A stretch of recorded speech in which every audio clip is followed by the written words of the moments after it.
Audio Jungle. Assalamualaikum warahmatullahi wabarakatuh. Halo semuanya, perkenalkan nama saya Wadi Syamsari Sariwati, NIM J1A1 19084 dari kelas A 2019 Fakultas Kesehatan Masyarakat Universitas Haloleo. Di video ini saya akan membahas mengenai stunting untuk mata kuliah Gizi Kesehatan Masyarakat Pesisir dan Kepulauan. Yang pertama adalah pengertian stunting. Stunting adalah kondisi gagal pertumbuhan pada anak akibat kekurangan gizi dalam waktu yang lama sehingga anak lebih pendek atau memiliki perawakan yang pendek dari anak normal seusianya dan memiliki keterlambatan dalam berpikir. Umumnya disebabkan karena asupan makanan yang tidak sesuai dengan kebutuhan gizi. Berdasarkan pemantauan gizi tahun 2017 menunjukkan prevalensi balita stunting di Indonesia itu masih tinggi, yakni 29,6% di atas batasan yang ditetapkan oleh WHO, yakni 20%.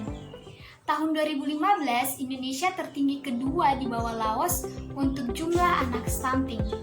Indonesia merupakan negara nomor 4 dengan angka stunting tertinggi di dunia. Lebih kurang sebanyak 9 juta atau 37% balita Indonesia mengalami stunting. Yang kedua adalah faktor penyebab stunting. Adapun beberapa penyebab stunting, yang pertama itu pengetahuan ibu yang kurang memadai. Sejak di dalam kandungan, bayi sudah membutuhkan berbagai nutrisi untuk pertumbuhan dan perkembangannya. Untuk mencapai ini, ibu harus berada dalam keadaan sehat dan bergizi baik. Jika ibu tidak memiliki pengetahuan akan asupan nutrisi yang baik untuknya dan janin, hal ini akan sulit didapatkan. Yang kedua adalah infeksi berulang atau kronis. Tubuh mendapatkan energi dari asupan makanan. Penyakit infeksi berulang yang dialami sejak bayi menyebabkan tubuh anak selalu membutuhkan energi lebih untuk melawan penyakit. Jika kebutuhan ini tidak diimbangi dengan asupan yang cukup, anak akan mengalami kekurangan gizi dan akhirnya berujung dengan stunting. Yang ketiga adalah sanitasi yang buruk. Sulitnya air bersih dan sanitasi yang buruk dapat menyebabkan stunting pada anak. Penggunaan air sumur yang tidak bersih untuk masak atau minum disertai kurangnya ketersediaan kakus merupakan penyebab terbanyak terjadinya infeksi. Kedua hal ini bisa meninggikan risiko anak berulang-ulang menderita diare dan infeksi cacing usus atau cacingan. Yang keempat adalah terbatasnya layanan kesehatan. Kenyataannya masih ada daerah tertinggal di Indonesia yang kurang pelayanan kesehatannya. Padahal selain untuk memberikan perawatan pada anak atau ibu hamil yang sakit, tenaga kesehatan juga dibutuhkan untuk memberikan pengetahuan mengenai gizi untuk ibu hamil dan anak di masa awal kehidupannya. Yang ketiga adalah upaya pencegahan dan pengendalian stunting.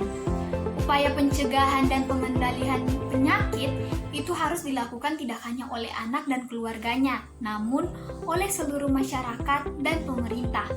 Persiapan kehamilan yang sehat, ASI eksklusif, MPASI berkualitas, stimulasi psikososial, dan perkembangan sesuai usia, lingkungan yang sehat dan gembira, serta pemantauan pertumbuhan dan perkembangan rutin ketenaga kesehatan itu sebenarnya dapat mencegah terjadinya stunting. Kementerian Kesehatan memiliki program suplementasi vitamin A dan imunisasi untuk mencegah dan mengatasi stunting dan masalah gizi lainnya. Pelayanan posyandu juga sangat penting dan merupakan garda terdepan dalam mendeteksi anak dengan gangguan pertumbuhan termasuk stunting. Pemerintah juga mencanangkan program pemberian makanan tambahan, pemenuhan gizi pada anak dalam 1000 hari pertama kehidupannya, program Indonesia Sehat pendekatan keluarga, dan pemberian tablet penambah darah pada remaja dan ibu hamil. Salah satu fokus pemerintah saat ini adalah pencegahan stunting. Upaya ini bertujuan agar anak-anak Indonesia dapat tumbuh dan berkembang secara optimal dan maksimal dengan disertai kemampuan emosional, sosial, dan fisik yang siap untuk belajar serta mampu berinovasi dan berkompetisi di tingkat global.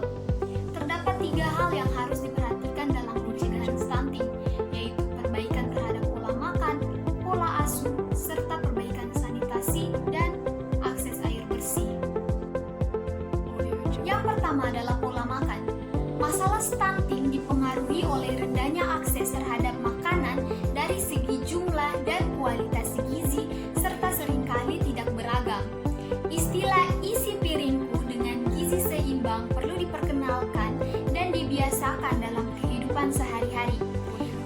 anak-anak dalam masa pertumbuhan, memperbanyak sumber protein sangat dianjurkan, di samping tetap membiasakan mengonsumsi buah dan sayur.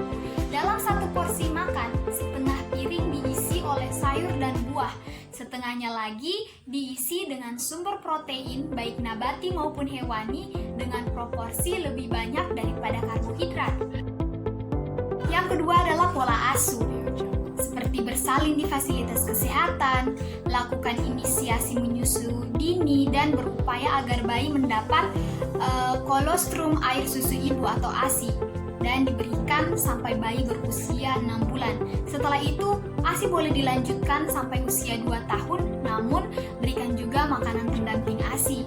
Dan jangan lupa pantau tumbuh kembangnya dengan membawa bayi ke posyandu setiap bulan. Yang ketiga adalah sanitasi dan akses air bersih. Rendahnya akses terhadap pelayanan kesehatan, termasuk di dalamnya adalah akses sanitasi dan air bersih, mendekatkan anak pada risiko ancaman penyakit infeksi. Untuk itu, perlu membiasakan cuci tangan pakai sabun dan air mengalir, serta tidak buang air besar sembarangan. Stunting merupakan ancaman utama terhadap kualitas manusia Indonesia, juga ancaman terhadap kemampuan daya saing bangsa. Hal ini dikarenakan anak stunted bukan hanya terganggu pertumbuhan fisiknya saja, melainkan juga terganggu perkembangan otaknya, yang mana tentu akan sangat mempengaruhi kemampuan dan prestasi di sekolah, produktivitas, dan kreativitas di usia-usia produktif. Itulah tadi penjelasan mengenai stunting, semoga dapat dipahami dan menambah wawasan teman-teman semua. Terima kasih sudah menonton. Wassalamualaikum warahmatullahi wabarakatuh. Bye-bye.